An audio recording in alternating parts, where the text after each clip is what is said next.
Hi, welcome to Manas Shield YouTube channel. Before we start, kindly subscribe to my YouTube channel. Thank you. Let's start the video.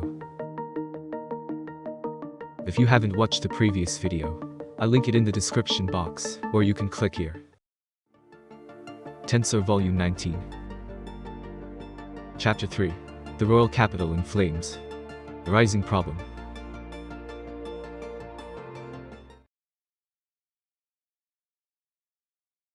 Aeros was so proud of his superiority that he had looked down on Venom and the others as inferior. And yet, he had been wounded. He hadn't really been serious a while ago, but this time, that wasn't the case. Aeros was getting impatient, because he could tell that he had not been careless. Bastard, you were aiming for this. Well, yeah.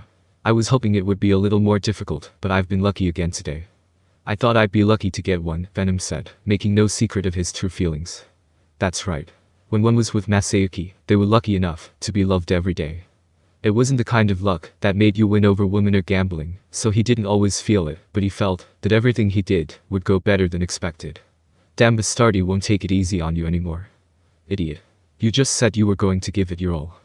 Venom cheerfully incited Aeros, who was filled with anger. Venom was now using himself as bait. The larger the gap between Aeros and his friends, the easier it would be for them to move.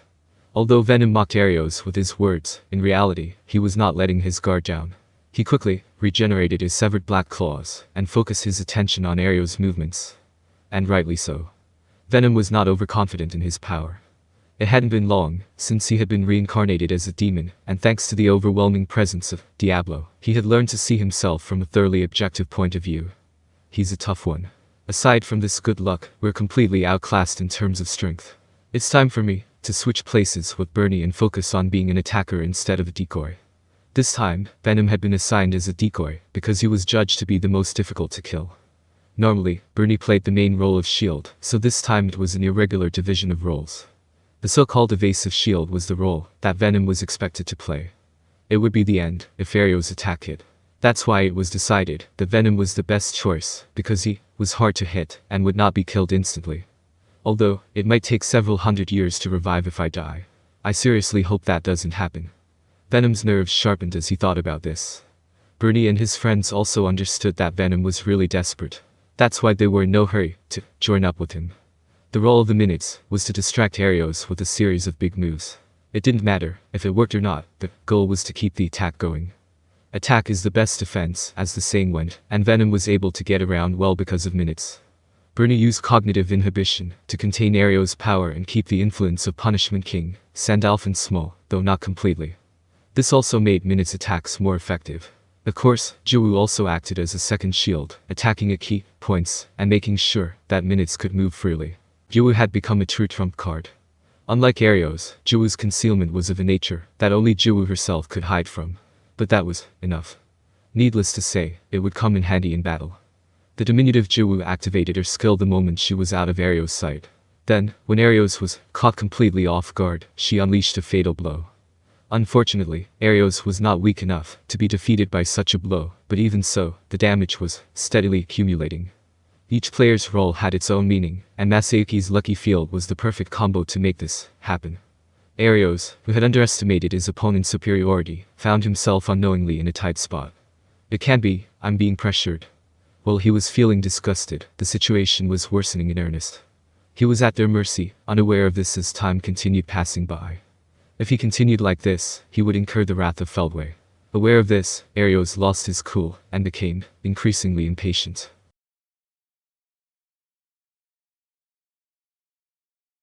Reiner was rolling on the ground, screaming. But no one wanted to help Reiner. Currently, Hinata had defeated Reiner, but Feldway was still alive. Vulgrin was dealing with him, but as long as the castle guard was in place, her attacks wouldn't work. As for Reiner's subordinates, Moss and Xian were already holding them off. It was a surprisingly comfortable fight. Moss was restraining them, Xian was bringing them into a one-on-one situation, and Nicholas was supporting them. He helped Xian by using magic to stop the enemy's movements, giving them an advantage in the battle. Aeros had no time to spare either. That's why none of the Feldway forces had time to worry about Reiner. Rather, it would be more correct to say that they would not care, even if they did. As proof of this, Vega, the one who had been asked for help, was smirking as he dealt with Tensura. Is it okay if you don't help your friend? Ha. He's a minion, not a friend. But you so have a point. Perhaps it's about time. Tensura had a bad feeling when she heard Vega's comment. This person, he's up to something. Tensura had noticed that Vega had been using the corpses to recover from the damage so far. But she had a feeling that he was hiding more than that. That feeling was correct. You're the one who's misunderstanding. I still haven't taken things seriously. It seems that you're trying to figure out how to kill me, but you won't need to worry about that. What do you mean? Ha. You're even dumber than I thought. I'm telling you that you're no match for me. Upon hearing this, Tensura was about to become furious. However, she stopped and observed Vega with a cold gaze. This person, he appears to be gaining strength little by little even during the current battle. I wonder if this arrogant attitude is not just a bluff.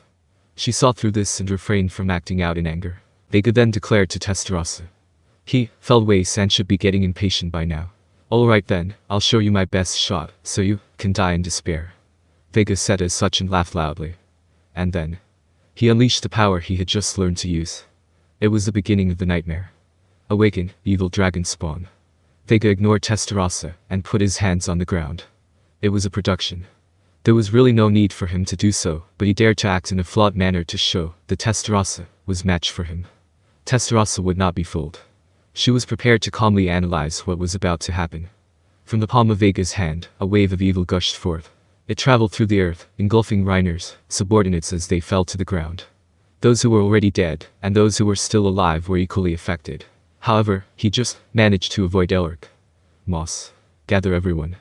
Moss moved in response to Tensura's voice. He called Bernie and the others back to Masayuki's location to protect them from Vega's wave. Venom and Cyan were no exception, and they all gathered in one place. They watched with bated breath as the situation unfolded. Before their eyes, the living and the dead began twisting together. Then they transformed into an evil life form that emitted a foul odor. Reiner was no exception. Hey. Brother Vega. Help me, I too am, in this sludge. Reiner was in pain, but was still desperately calling out to Vega for help. But Vega only grinned at Reiner. Reiner had been a pawn from the beginning. Therefore, he could experiment with his new power without any hesitation. Oh, brother. Rest assured. If you're useful to me, I will help you as often as I can. Really? Vega's grin deepened to a wide smile, as if to reassure Reiner.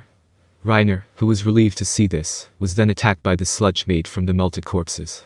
Seeing this, Aeros' face turned pale. Hey Vega. You're not going to use me as your test subject, are you? Vega sneered. I'm gonna do this. Boz bastard. I will never forgive you. Just because you're the leader of the 7 angels, doesn't mean that you can get away with such tyranny. Aeros was furious, but his lower half had already been swallowed up by the sludge. Fei Feldway-sama. Please help. Vega is out of control. At this rate, I will. Alas, Aeros' desperate pleas were silently ignored by Feldway.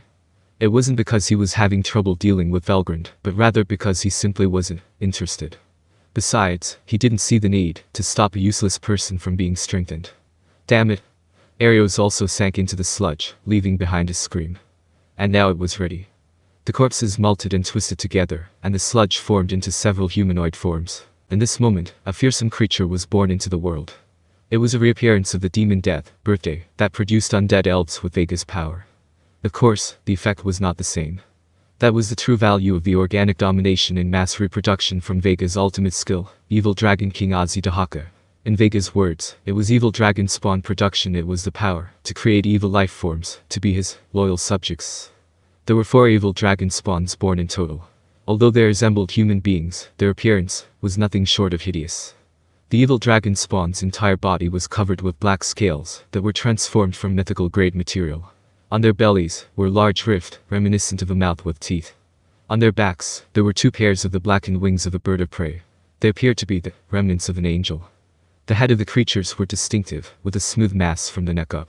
There were 2 hollow-like holes in them, and red eyes glittered in the blackness. They were no longer people. They were writhing beings with the presence of evil. They had no heads to begin with, so there was no light of intelligence in their eyes.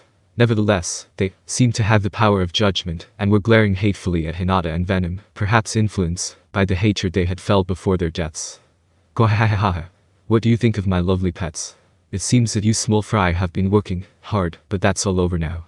These evil dragon spawns are far too powerful for little peons like you, so enjoy them to your heart's content," Vega said, laughing loudly, and then, while crossing his arms, he ordered, "Go play with them." Although evil dragon spawns were a distorted life form, they were still very capable of fighting.